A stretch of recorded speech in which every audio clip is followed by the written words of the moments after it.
Geek Fam alone. Though, bans Paquito. Minotaur also, maybe for Bigetron? Yeah, the Minotaur is going to be a very good pick for Sustain, Bigetron. they need Peel as well, Yeah. alongside the Barats.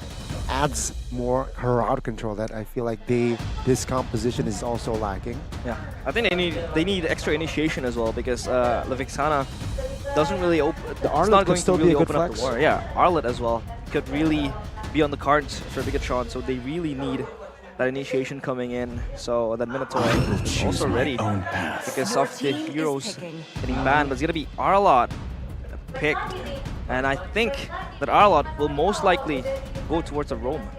I think so too, because I think Geek Fam are trying to like sniff something out, that land span. Yeah. You'd expect Barat's pickup 100% jungle. No, I think they're trying to call BTR into bluff. Yeah. The Barat's gonna go XP. I think that's what Geek Fam is thinking now. So they're gonna have to. Man, this comp is ridiculous, by the way. The front line. Oh, no Or- Nathan, no carry. Is Bigetron trying to make Geek Fam overthink? That could also very well be the case for Geek. Right now, I'm thinking of Claude, right? Because someone who can actually shred through these tanky. They need DPS. But even alongside then, CC. in lane, the Claude's gonna struggle quite a bit against the carry here. Claude's the safest option. Biggie! Oh, Ixia is Ixia! Oh my lord. Ixia is a good choice, especially when you have cover. Not just the Nether Realm, but the Time Biggie, journey. the time journey. Yeah. Oh my lord. Okay. Ixia. I think Ixia then will be picked for Marky, and a pick that we underlooked as well. So I think in terms of damage, I think Ixia could still really, output that much with the full barrage as well. So the team fights would be easy for them. But it's gonna be funny. They read it out. Oh my god. my god. The Lance pick was the Lance ban. they did a good job. They oh did my god. sniff it, but The they did Fanny. not expect the Fanny to come out. Oh my lord, what Wow. a time. Diggy debut, Fanny debut as well. And it's just the second day of Season 13. Spicy, of course. How will that Fanny pick be utilized? And will it translate into something really huge? But if you take a look at the stats here, early to mid-game potential, it's in the hands of Geek Fam. I mean, they did try to turn it around, and that late-game potential as well were in their hands, and they did have that momentum swing. But of course, Bigetron is always ready to close it out. They're able to really just dictate how the game went, even if that glimmer of hope was in the eyes of Geek Fam. But here we go back to the Land of Dawn. We dive as it's going to be the second game of Bigetron against Geek Fam. Will this funny pick bring enough damage and firepower in the hands of the red robots?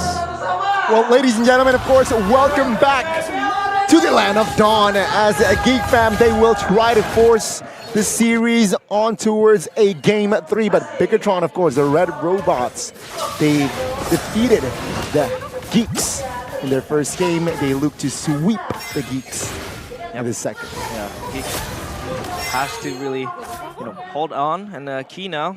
Already tried to give crowd towards mid. A boy still alongside Beloyski, and this is pretty unique as well for Beloyski to really play the Diggy, because we know him as this playmaker type of roamer, and now he has to play this some sort of supportive, but that is much needed to really cover the Ixia. But I think we do have action here for Key. Key just trying to harass Beloyski, right? Trying to force a spell maybe, and there you go, Key. Trying to be extra aggressive, but oh my god, Key. Ray is there. Force Key to Super use Ken. the flicker, but Ken now trying to find the trade. But no, they will not. He will not succeed. Yeah, he gets the flicker off of Beloyski as well, so I think that will be crucial for the first few minutes. They want to put pressure towards that mid side that a boy is currently trying to really withstand. Yeah, we're actually seeing quite a lack of agility is usually for what? Good night, a boy. That's first blood. Over on to the side of the red robots. Iman now 2v1. And it seems like Iman now will have space. Yeah. Oh, did he miss They did. minion there? Yeah, he did. Yeah, he did not get it. So now, Super Ken, of course, with the first blood towards a boy. How significant will that be in terms of the laning phase coming in for Geek Fam in the first 2 minutes. Oh, it's quite significant here. A snowball, Link Fanny in the early stage of the game, and towards the turtle. Before the turtle even spawns, usually you would expect, you know, the first turtle to be the snowball point for the enemy team against the Fanny so that they will be able to control purple buff. But even here, Ray is getting bullied in the turtle pit. Yep. See here, the first turtle take. Oh, good knockdown. Wow. Super Ken jumps in with the. My God, hit and run Turtle. Cerezo though now Luke. with the flicker trying to escape, but take a look at the DPS from Luke, is not able to be enough to take him down. Wait, what? Top lane, Amon K will try and find the kill on towards below. He gets it, and Bigetron again winning trades. Yeah. They're winning their weak side and they're winning their strong side. What?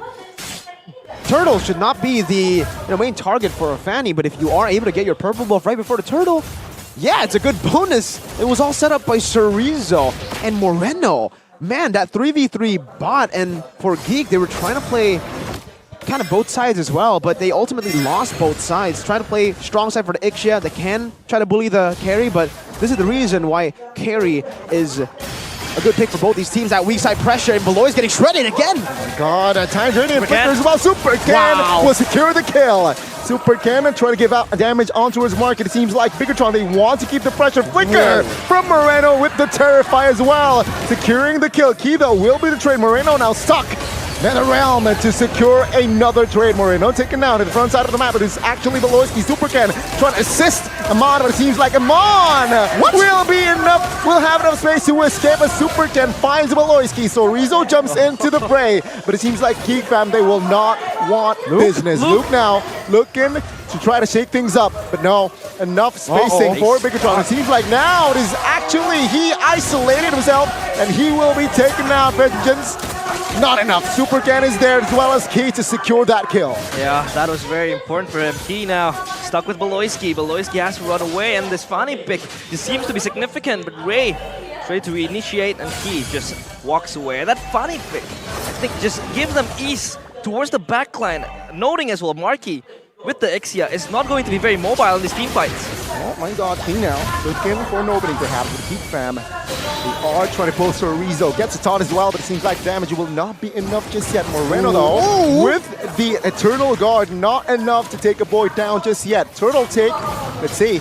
Geek Fam seems like he does not care.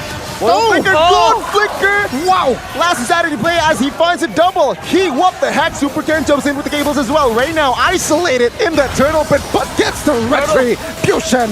Now it's a 4v1. Ray looking to slice and dash, but flicker from Cerezo will secure that kill. Luke escapes as he is the last man standing in that area.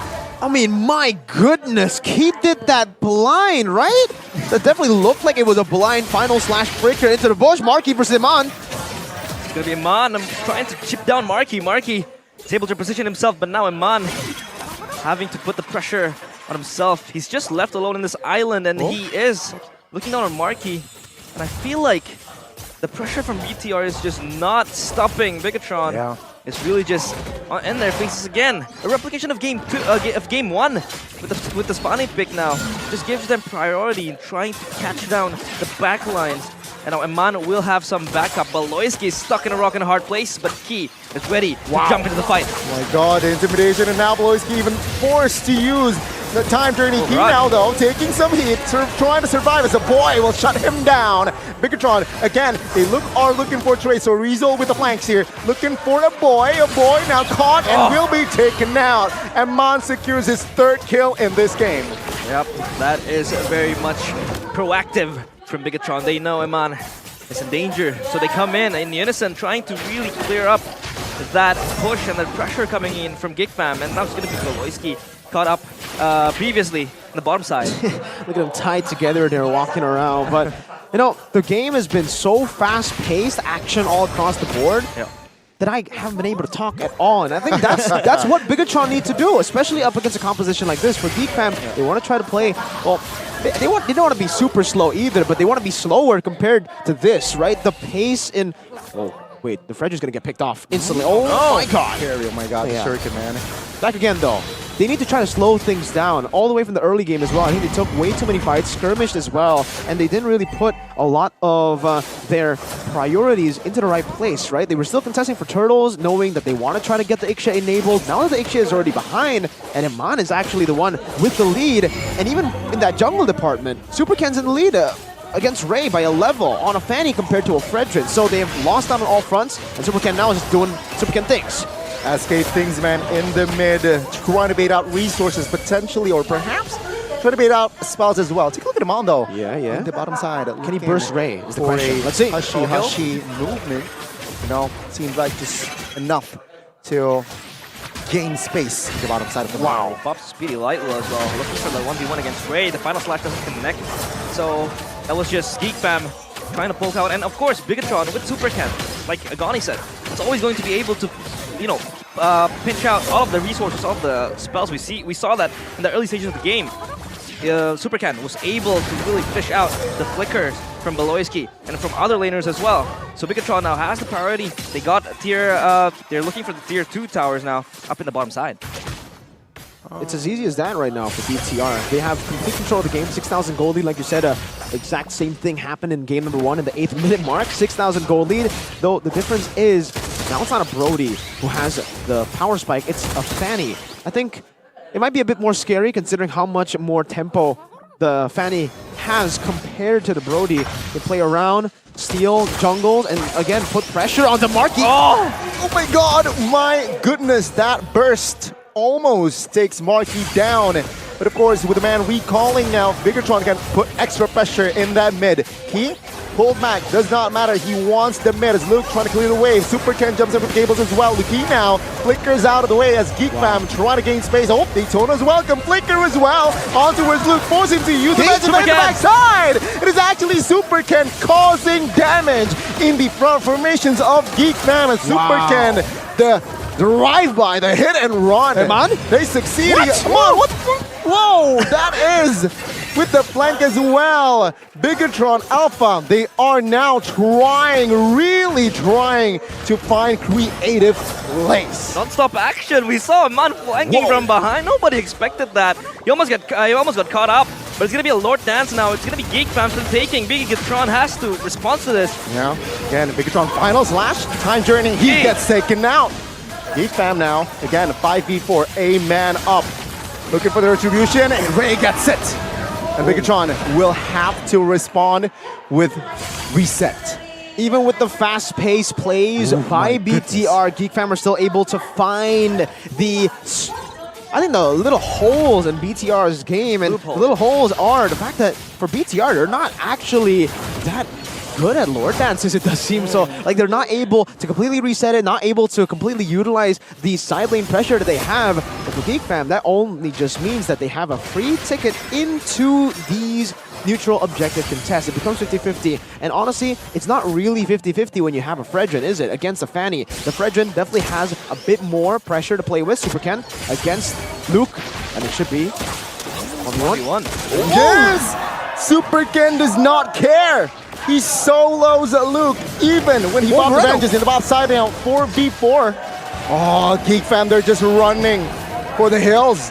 And Bigetron, they do not care, even though they are a Lord down, they keep control. Yeah, that Lord just doesn't feel impactful for Geek Fam as they stop it in the bottom lane for Bigetron, and that Super Ken 1v1 with Luke is always going to give them kill pressure towards the side laners of Geek Fam, and Luke was just clearing the wave, so it's not just possible for him to sustain that much damage. With Bigetron now, they are coordinated, but yeah, I agree with Mirko that Lord Dance sometimes, that loophole that they have can always be exploited by Geek Fam, but it now becomes the conversation of how much they could utilize this neutral objective to swing the game, swing the gold, and probably just, you know, stem the bleeding, stabilize the game, and how it goes further from there. Lucky for them, what they lack in Lord Dance potential, they make up for in their team fighting, because holy moly, these angles where they're attacking from have been ridiculous, and even for Geek Fam, or especially for Geek Fam, they've been really confused as to how to deal with all these different sources of damage coming in from all types of angles. Moreno all of a sudden throwing the Eternal Guard, getting 2 members low. Ken constantly flanking, putting pressure in the side, and this has actually resulted in that Lord becoming beneficial. Not for Geek, but actually for BTR. They were able to get more of a gold lead now. It's 6K earlier, and now it's 8K. And remember, that Lord was taken by Geek fam. But that goes to show that if you get the Lord, but you don't have any tempo on the map, it still doesn't matter. The enemy team will be the one to completely capitalize. And when we're taking a look at the items here for Marky, it should be the Power Spike, Corrosion Side, DHS, into the Malefic Roar. Though, when we take a look at man, bro, usually you'd expect the Thunderbelt early. He was so ahead that he just said, nah, I'm going damage. Yeah, I'm going big boy damage. Windtalker next, and then no boots. Yep, no Thunderbelt built this time. Because boots isn't on battle as well. So for Iman, it was just a matter of him building enough damage to cut off towards the players of Geek Fam, but I think the fight is pursuing in the mid side, and Bigetron has priority in 3 different lanes. They're able to rotate towards the Lord as well, probably preparing for another Lord dance, and now Geek Fam it looks as though they don't really want to contest this because they have Peel as well. Key stepping in the front line, not giving Geek Fam space, and now Bigetron secures the Lord pretty easy for them. They have an angle to end the game now. I love the adaptation here, by the way, for BTR2, because if you remember, Game 1, see Halberd only on the gold lane, and man, on the Brody. Now, it's actually Moreno with the NOD and Supercat with the Sea Halberd. So no Dominance Ice still. They're relying on their damage dealers to put on the anti-regen effect on Geek Fam. Why? Because mainly they want to get Ixia, right? Ixia is going to be all the way in the back. Supercat is going to be probably the man to do it, to put that anti-regen. And Moreno is another member that can actually reach him. So they don't even care about putting Dominance Ice effect from Key or Cerezo because they can do it with the damage dealers. Yeah. Okay. This... I don't know. I don't think this is the final push, but okay, let's see. The initiation by Bigetron Alpha. They're trying to crack the base, right? The bottom side of the map, it seems like Geek Fam, they will be able to defend this one. I like the adaptation here as well. They had a Brody last time, so they just went for a 3-wave push, but now they're actually building a slow push up top, shoving the mid lane, and then now pushing with a top side with 1.5 waves to get the siege done. Wow, well played. See, Geek Fam, they will not be able to defend in the mid. Oh, they caught 1 member though, and that is Key. He will be taken out. He has immortality? No. Geek Fam again, they will try to stabilize with the Nether Realm as well, but they will lose all 3 base turrets here and 1 push. But take a look at Cerezo now, soaking damage as well as Iman. Oh my god, Wind of Nature, everything popped off. But Geek Fam will be able to find the shutdown. Super Ken will find the trade on towards Ray, but it seems like now Bigetron will have no firepower to end the game. Yeah, they hold the high ground there, of course, with the full barrage as well. It's going to be a pretty much heavy threat for Bigetron, but Luke will just chase down Cerezo. Cerezo is going to go down. No, he survives. He also has the immortality still, so he still survives in that fight. And Geek Fam hold for another day. I mean, a bit too greedy in that. Oh my god! What? Now you see him, now you don't moment. Now Super Ken again trying to be greedy, trying to find another kill, but Luke will survive. But what was that? Well, that's Super Ken, man. He just flied with that cutthroat as well. It's going to be a threat that Geek Fam has to look out, because this Fanny with the Super Ken just is always going to be able to fly. You won't expect it. And the kill threats just coming in for Geek Fam. They have to be more wary about this. And even the itemization here, usually last item, you're going to think of an immortality. Yeah. But knowing that, I mean, Ken knows that so far he hasn't been actually threatened at all when it comes to like dying. So might as well go for the anti-Curas, you know, a little bit more sustainability in these fights. Only Marky can really get to him with the full barrage and possibly Luke in the side lane. So yeah, let's go for that anti-Curas. Meanwhile, now we actually do see the Dominance Ice, so 3 anti-regen items, NOD, Dominance Ice, and the Sea Halberd. I like it. I like the approach they're going for here. They go for the 2 guys that can boy now, Nether Realm force. Ray jumps in as well, trying to assist his teammate. Now Bigetron looking for space in the backside of the map. Oh! Marky with the full barrage. The barrage of bullets gets Super Ken. And Bigetron with the Iman! What? He has the attack speed! He has the wave! A boy now trying to burst down, but Iman will have enough to take the whole base and the red robots. The second you think they might have finally made a mistake, that's a back door. Ken with the overextend getting picked off. That might be the ticket. Meanwhile, Iman just says, hey, hold my cup. man. I got you, Ken. Hold my light wheels. He was able to just hit the base. He basically stole the MVP away from Ken with that play. Yeah.